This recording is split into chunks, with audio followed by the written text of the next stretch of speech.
తల్లిదండ్రులు పోషించినంత వరకు మీ స్థితి బాగానే ఉంటుంది. మరి మీ జీవితంలో తల్లిదండ్రులు ఎప్పుడూ మీతో పాటు ఉండరు కదా! కొంతకాలానికి వాళ్ళకి సమయం అయిపోతుంది. వాళ్ళు వెళ్ళిపోతారు. ఆ తర్వాత మీ సోమరితనం వలన, మీ అనుభవ రాహిత్యం వలన వాళ్ళు సంపాదించింది మొత్తం పోతుంది. ఆ తర్వాత ఏ విధంగా బతుకుతారు? అనామకులుగా మిగిలిపోతూ ఉన్నారు.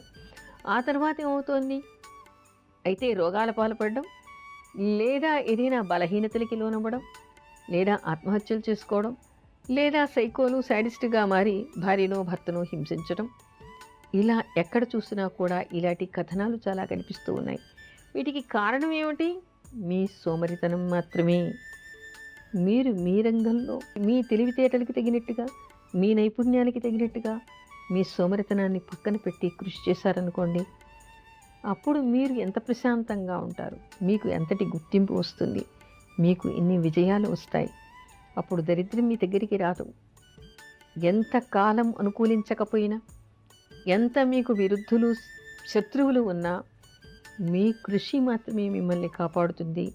మీ సోమరితనం మిమ్మల్ని అధపాతాళానికి ముంచేస్తుంది. నష్టాలు తెచ్చిపెడుతుంది, రోగాలు తెచ్చిపెడుతుంది, కష్టాలు తెచ్చిపెడుతుంది, అపకీర్తిని తెచ్చిపెడుతుంది. ఇవి అవసరమా? యువత ఒక్కసారి కళ్ళు తెరవాలి. తప్పనిసరిగా నేను కృషి చెయ్యాలి, సోమరితనాన్ని వదిలేయాలి. ఇలా విలువైన సమయాన్ని నిద్ర కోసమో, లేదా వేస్ట్‌గా స్నేహితులతో ఇక్కడికి అక్కడికి తిరగడాలు, క్లబ్బులకి వెళ్ళటాలు, పబ్బులకి వెళ్ళటాలు, తాగడానికి వెళ్ళటాలు, ఎక్కడ చూసినా కూడా సమయాన్ని వృధా చేసేటువంటి యువత బాగా పెరిగిపోతోంది. అలా కాకుండా సమయం అనేటువంటిది చాలా విలువైనటువంటిది.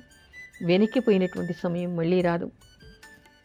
మీరు యువతగా ఉన్నప్పుడు ఒక 25 ఏళ్ల ప్రాయంలో ఒక 10 ఏళ్ళు మీ జీవితాన్ని వృధా చేశారనుకోండి, ఆ తర్వాత 35 ఏళ్ళు దాటిన తర్వాత మీరు కృషి చేయాలన్నా కూడా చేసే ఎటువంటి స్థితి మీకు ఉండదు. ఎందుకంటే ఏ సమయంలో చేయవలసింది ఆ సమయంలో చేయాలి. అలా కాకుండా సమయం దాటిపోయిన తర్వాత చేస్తే మీ వయస్సు కూడా అడ్డం వస్తుంది. ఆ తర్వాత ఆ తరం వాళ్ళు మీతో ఏం చేస్తున్నారో ఆ స్థాయికి మీరు ఎదిగి ఉండరు.